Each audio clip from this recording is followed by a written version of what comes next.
حضور نبی مکرم صلی اللہ علیہ وسلم کا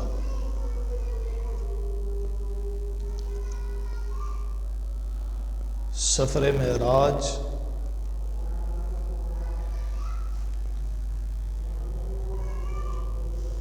جہاں آپ صلی اللہ علیہ وسلم کی عظمت، رفعت اور بلندی شان کا منہ بولتا ثبوت ہے،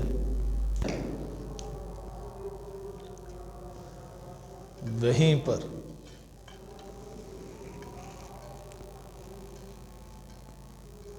یہ امت کے لیے بھی بہت سے انعامات اور دروس رکھتا ہے۔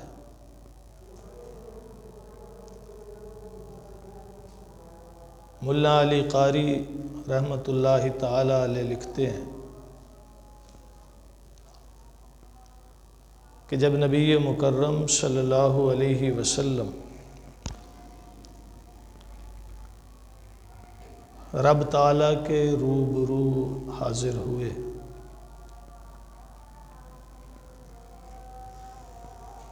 تو آپ صلی اللہ علیہ وسلم نے سب سے پہلے اللہ تعالیٰ کی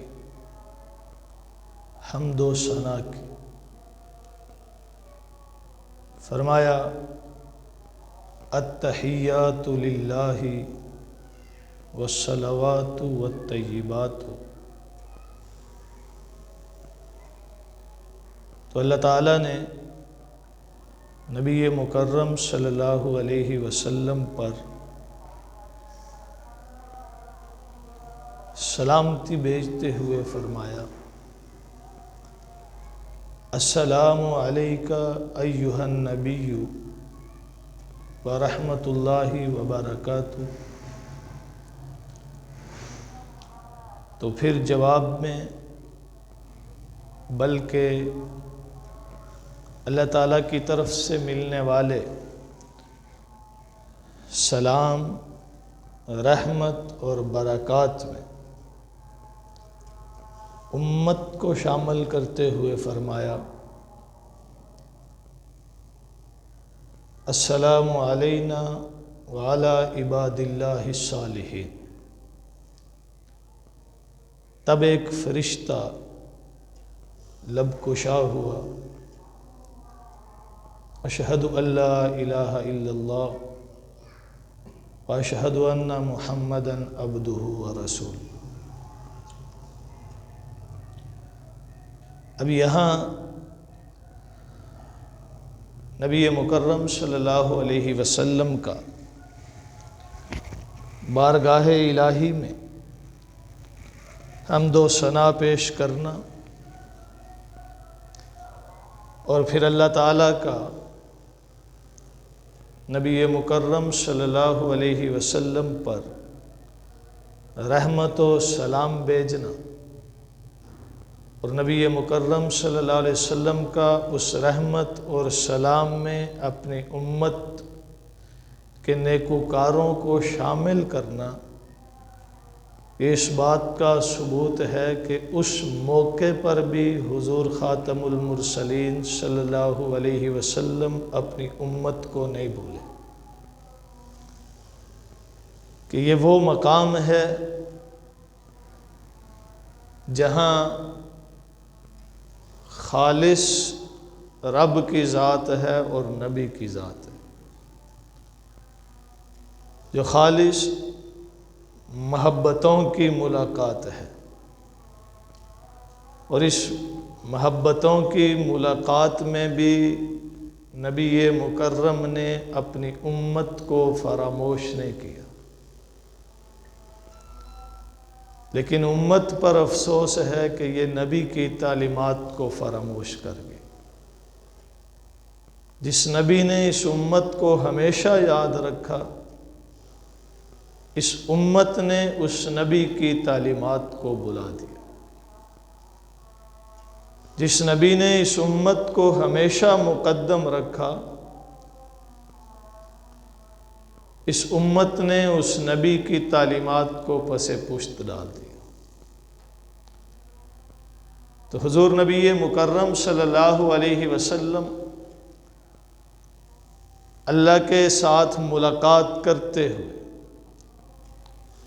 جن کلمات کا اظہار فرماتے ہیں، پھر ان کلمات کو ہر امتی کی زبان پر جاری فرماتے ہیں کہ نماز پڑھو تو تم بھی التحیات للہ والصلوات والطیبات کا اقرار کر کے اس محبتوں کی ملاقات کو یاد رکھو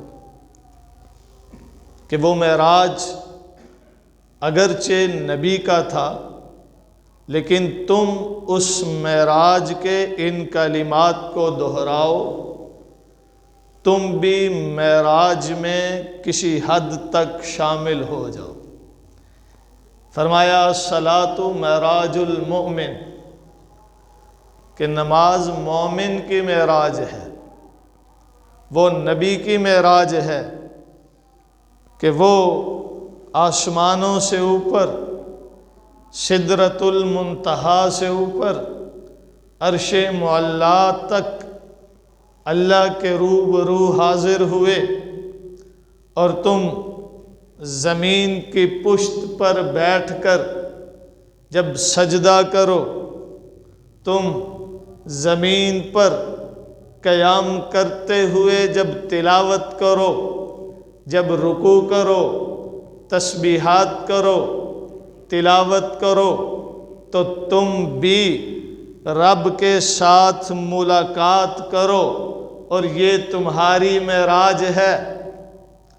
اور پھر یہ جس چیز کو معراج قرار دیا، وہ چیز بھی حقیقت میں تحفہ معراج ہے کہ نماز میں مومن رب سے ہم کلام ہوتا ہے، نماز میں مومن کلمات معراج کو دہراتا ہے، اس ملاقات کو، اس کی یاد کو تازہ کرتا ہے۔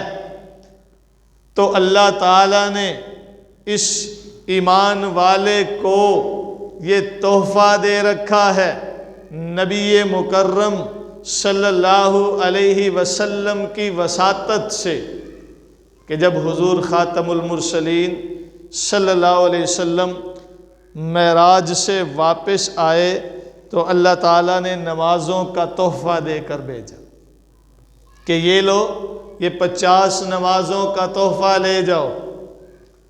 حضور خاتم المرسلین صلی اللہ علیہ وسلم فرماتے ہیں، جب میں واپس آیا، چھٹے آسمان پر حضرت موسیٰ کلیم اللہ علیہ الصلوات والتسلیمات سے ملاقات ہوئی۔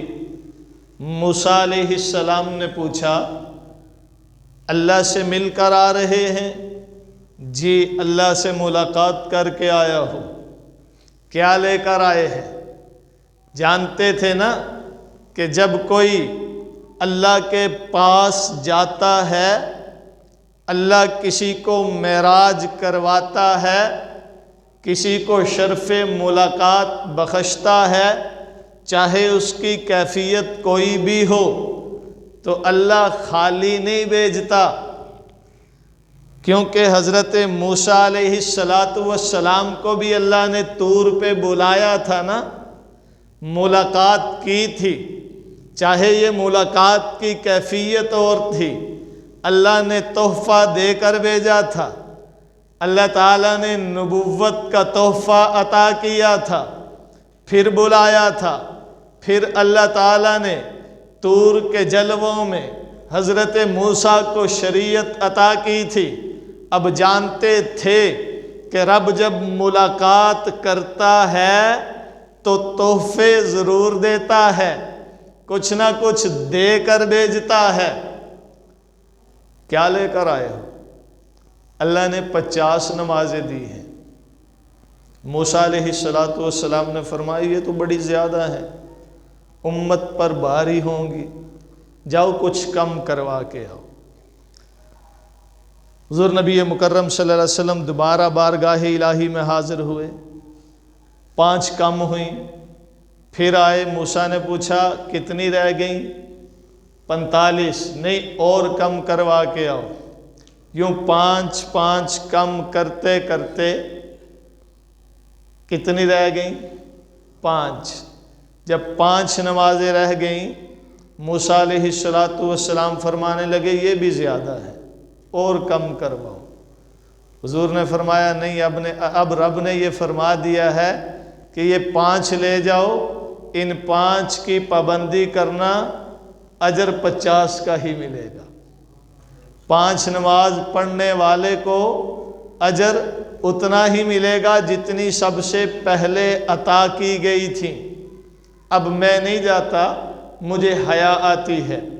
یہاں محدثین نے ایک نقطہ اٹھایا ہے، اپنے اپنے ذوق کے مطابق اس کی تعبیر اور تفسیر وضاحت کی ہے کہ حضرت موسیٰ کلیم اللہ علیہ الصلوات والتسلیمات حضور نبی مکرم صلی اللہ علیہ وسلم سے کیا زیادہ اس امت کے لیے فکر مند تھے؟ حضور سے بڑھ کر تو فکر مند نہیں ہو سکتے نا۔ اس امت کی فکر جتنی حضور علیہ السلام کو ہے اتنی حضرت موسیٰ کو تو نہیں ہو سکتی نا۔ پھر موسیٰ علیہ السلام اصرار کر کے یہ نمازیں کم کیوں کرواتے رہے؟ موسیٰ علیہ السلام نے حضور علیہ السلام کو بار بار واپس کیوں بھیجا کہ جائیے کم کروا کے آئیے، جائیے کم کروا کے آئیے؟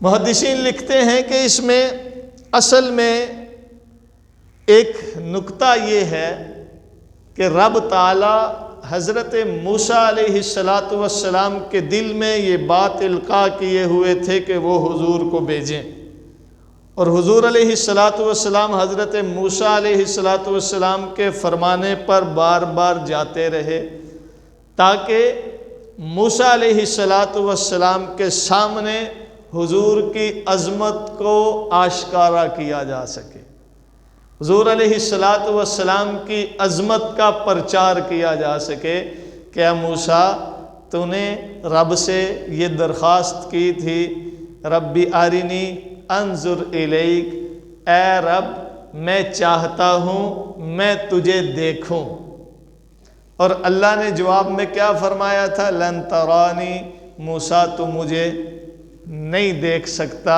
موسیٰ نے علیہ الصلوات والتسلیمات اللہ سے درخواست کی تھی، یا اللہ میں تجھے دیکھنا چاہتا ہوں۔ اللہ نے فرمایا تو دیکھ نہیں سکتا۔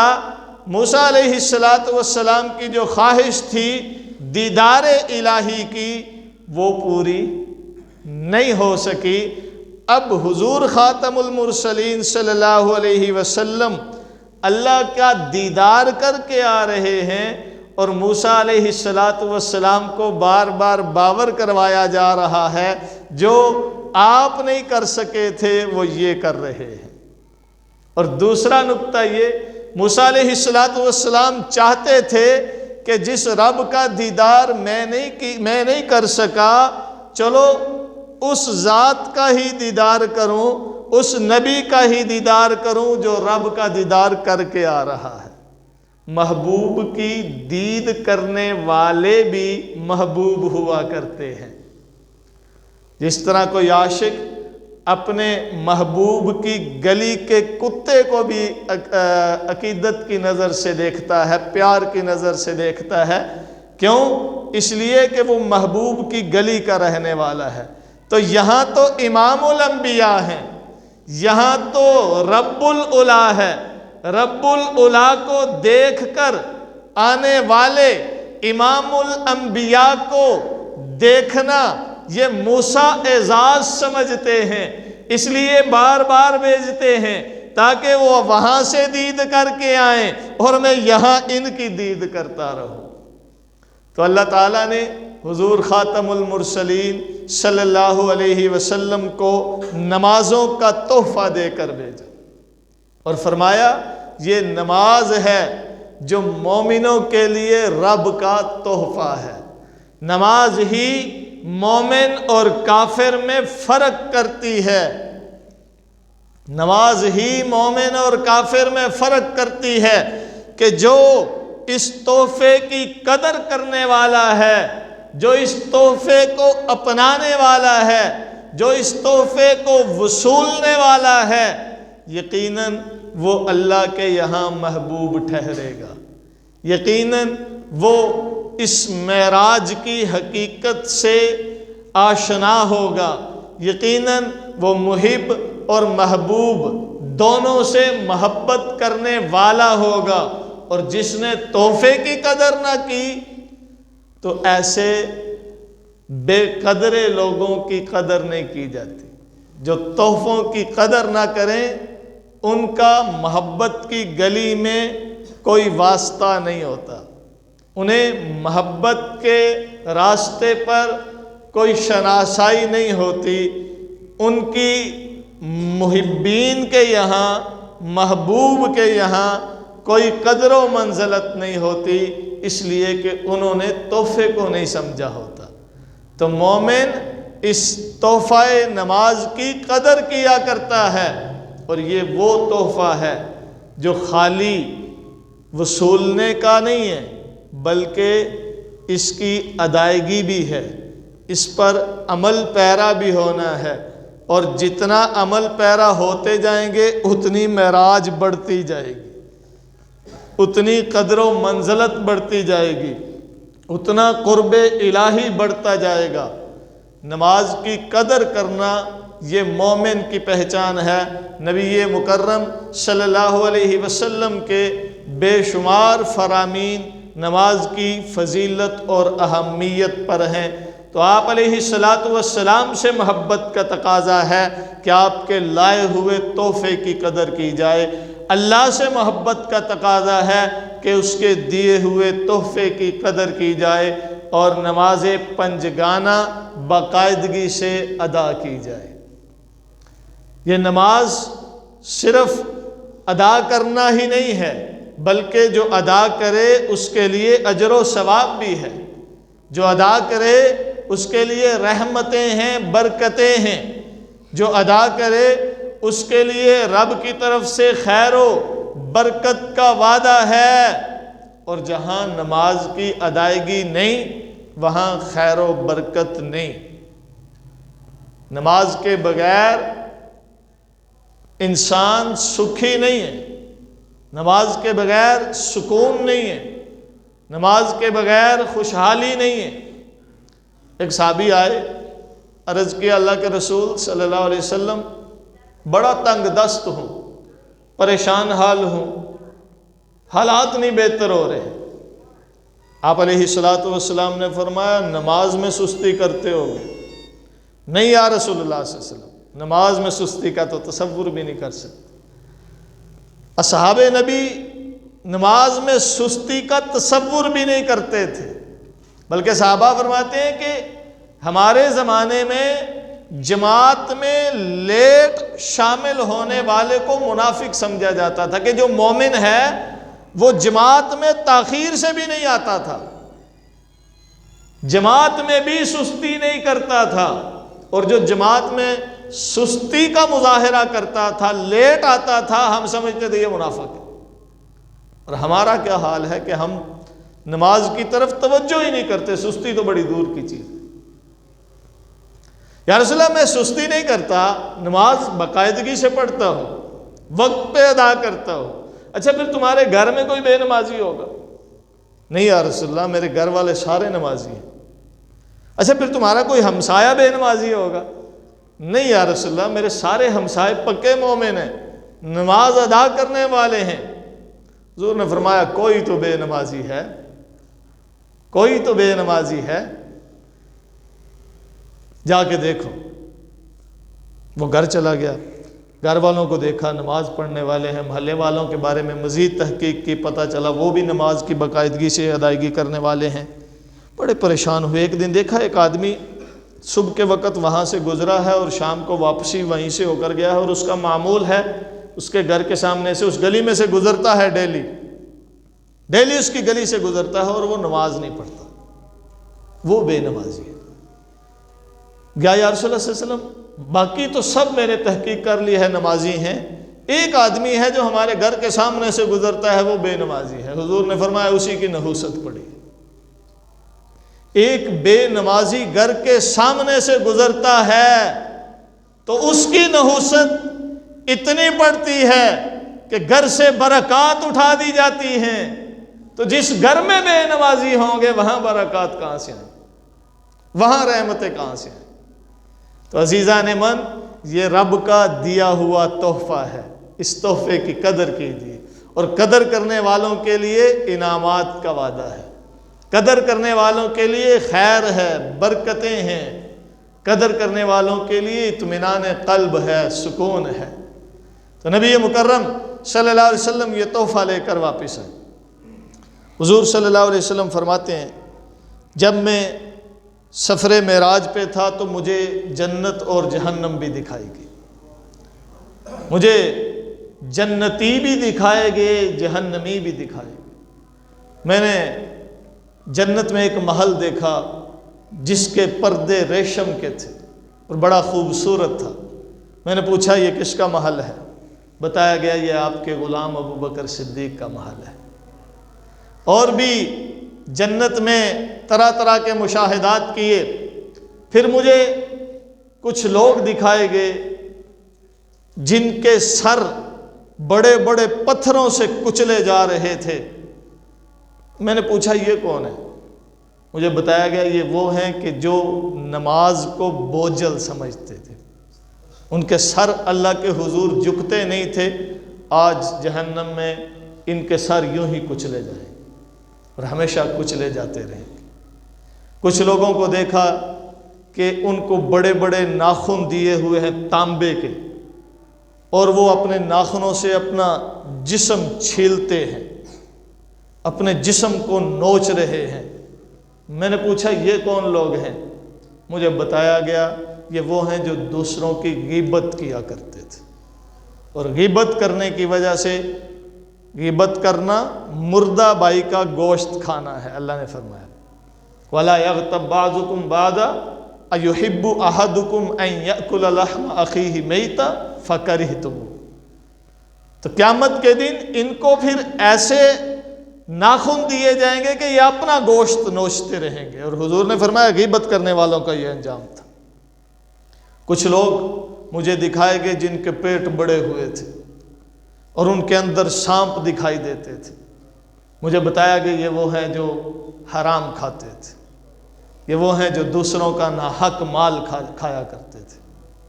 اسی طرح مختلف چیزوں کا مشکل، کسی کی زبان لمبی ہے اور ان کی زبانوں سے انہیں تکلیف پہنچائی جا رہی ہے۔ یہ کون ہیں؟ یہ جو دوسروں کو زبان سے تکلیف پہنچانے والے ہیں۔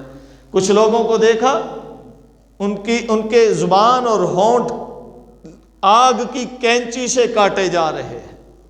حضور نے پوچھا یہ کون ہے؟ بتایا گیا یا رسول اللہ آپ کی امت کے واعظ ہیں، خطیب ہیں، جو باتیں تو بڑی کرتے تھے لیکن عمل نہیں کرتے تھے، آج ان کی زبانیں اور ہونٹ کاٹے جا رہے ہیں۔ آپ علیہ الصلوۃ والسلام نے فرمایا میں نے مختلف مشاہدات کیے۔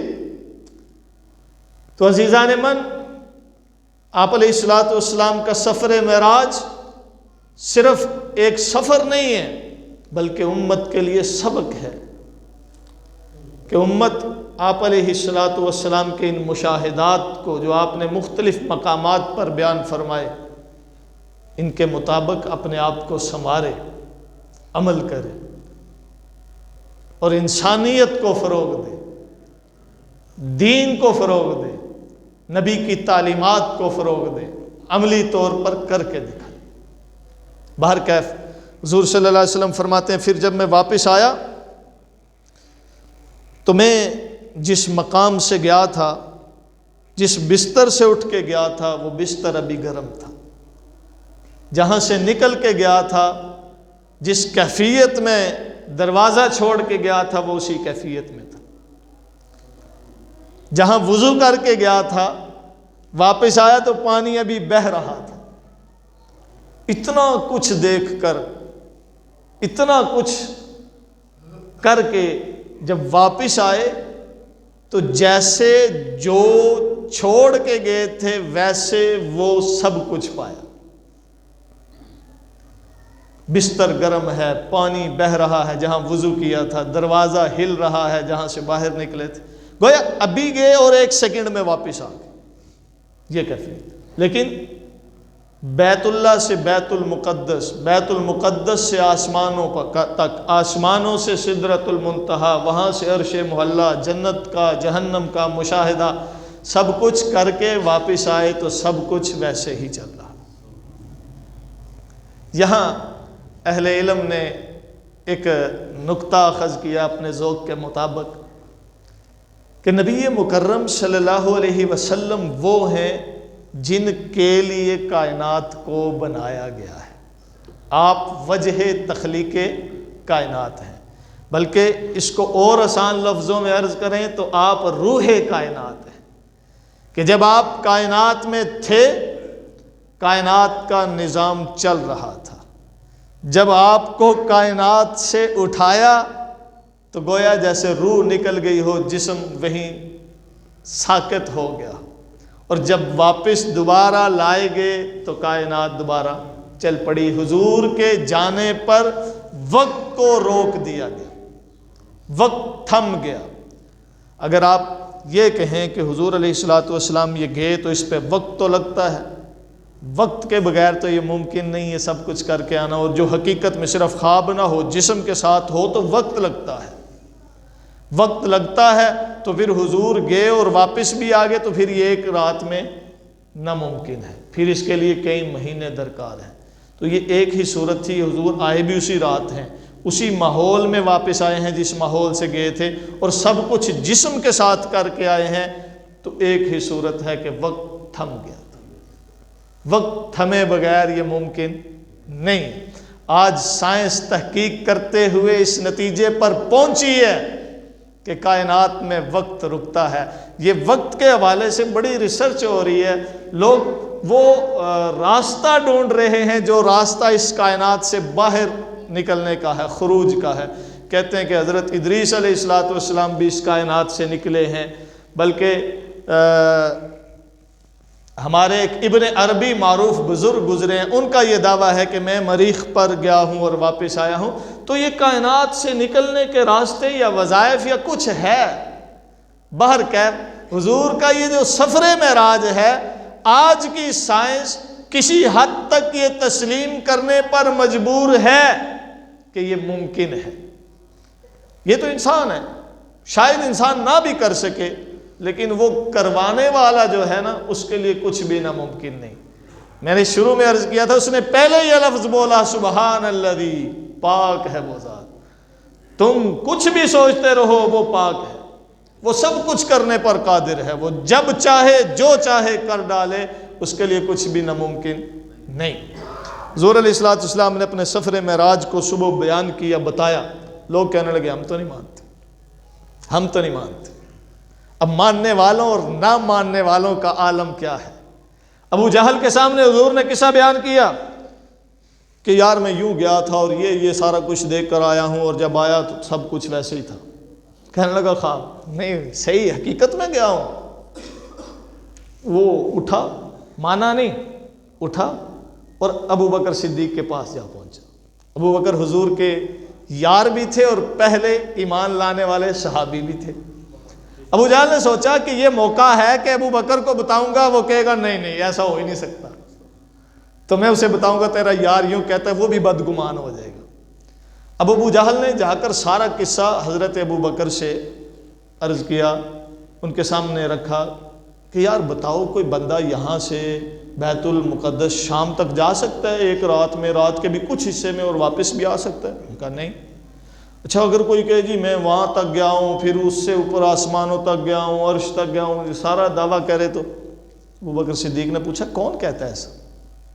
یار تیرا یار محمد کہہ رہا تھا. ابو بکر صدیق فوراً لب کشا ہوئے، اگر وہ کہتے ہیں تو پھر ہوا ہو، اگر وہ کہتے ہیں تو پھر ہو سکتا ہے، اس لیے کہ وما ينطق عن الهوى، وہ اپنی مرضی سے کچھ بھی نہیں بولتے. جو اپنی مرضی سے بولتا نہیں وہ اپنی مرضی سے کچھ کر کیسے سکتا ہے؟ اسے کروانے والی ذات سبحان اللہ۔ ادھر ابو جہل نبی سے سنا منکر ہوا، ادھر ابو بکر نے ابو جہل سے سنا تو تصدیق کر ڈالی۔ اسی لیے کہتے ہیں صدیق اکبر کہ جس عالم میں، جس کیفیت میں، جس ماحول میں، جن الفاظ میں حضرت ابو بکر صدیق نے حضور کا ساتھ دیا اور تصدیق کی ہے وہ کسی اور نے نہیں کی۔ ابو بکر صدیق ہے۔ تو نبی مکرم صلی اللہ علیہ وسلم کا یہ سفر معراج امت کے لیے بہت سے سبق رکھتا ہے۔ آپ علیہ الصلاۃ والسلام سے محبت کا یہ تقاضا ہے کہ آپ کی تعلیمات کو اپنایا جائے۔ اللہ تعالیٰ سمجھنے عمل کرنے کی توفیق بخشے۔